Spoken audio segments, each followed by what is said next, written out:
আসসালামু আলাইকুম। আজকে শুক্রবার, আর শুক্রবারে আমি আজকে ইফতারির জন্য এখানে চাপার পিঠা নিয়েছি। আর চাপার পিঠাটা অসাধারণ খেতে হয়েছে, খুবই লোভনীয় এবং মজা হয়েছে। আর এই মজাদার চাপার পিঠা আমরা সবাই এখন খাবো।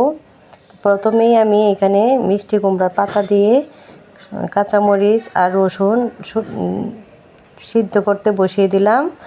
আর এই পানিটা একদম আমি শুষিয়ে নেব, আর একদম শুকিয়ে নেব পানিটা। আর পানিটা যখন শুকিয়ে যাবে তখন এই মরিচ আর রসুন আর পাতাটা একদম সিদ্ধ হয়ে যাবে। তো এখানে আমি এগুলা সিদ্ধ দিয়ে নিচ্ছি। আপনারা চাইলে তাওয়াতে টেলেও নিতে পারেন। তো এখানে আমার এটি দেখেন সিদ্ধ হয়ে গেছে, কাঁচামরিচ আর রসুন আর যে পাতাতে চাপা মুড়িয়ে দিয়েছিলাম। আর এই চাপাটা আমি এই পাতাতে মুড়িয়ে দিয়েছি, তাই এই চাপাটা সুন্দর করে হয়ে গেছে। এখন আমি এখানে সামান্য পরিমাণ লবণ দিয়ে শিলপাটায় ভর্তাটা বানিয়ে নেব।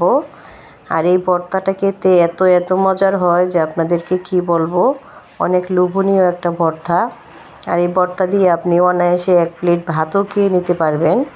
আমি যেহেতু আজকে পিঠা বানাবো, তাই আর এই ভর্তা দিয়ে ভাত খাবো না। আর যেহেতু অল্প নিয়েছি ভর্তা, এখানে আমি চালের গুঁড়ি ঠান্ডা পানি দিয়েই আমি কাইটা করে নিচ্ছি। আপনারা চাইলে গরম পানির মধ্যে দিয়েও কাইটা করে নিতে পারেন। আর এই ঠান্ডা পানি দিয়ে কাই করার জন্য একটা সুবিধা আছে যে পিঠাটা একদম মুচমুচে হবে। তো এখানে আমি পিঠার জন্য ডো নিয়ে নিলাম, আর ডোর ভিতরে দেখেন যে ভর্তা দিয়ে দিলাম। ভর্তা দিয়ে হাতে চেপে আমি পিঠাটা বানিয়ে নেব। আর এই পিঠাটা যখন আপনারা তাওয়ায় খুলিয়ে খাবেন তখন দেখবেন যে এই পিঠাটা কত মজা লাগে। আর অনেকে আবার তেলে ভেজেও খেতে পারেন। তেলে ভাজার পিঠার স্বাদ অন্যরকম, আর তাওয়ায় টেলে নেওয়ার স্বাদই অন্যরকম। তো আমার সবগুলো পিঠাই মোটামুটি বানানো হয়ে গেছে। এখন আমি তাওয়াতে টেলে নেব পিঠাগুলি।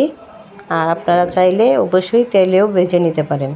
আবার অনেকেই আছে যে বাপে সিদ্ধ করে পিঠাগুলা খায়, তো ওই পিঠাগুলোও অনেক ভালো লাগে। তো এদিকে দেখেন আমার পিঠাগুলো হয়ে গেছে। তো ভালো লাগলে অবশ্যই লাইক কমেন্ট করে পাশে থাকবেন।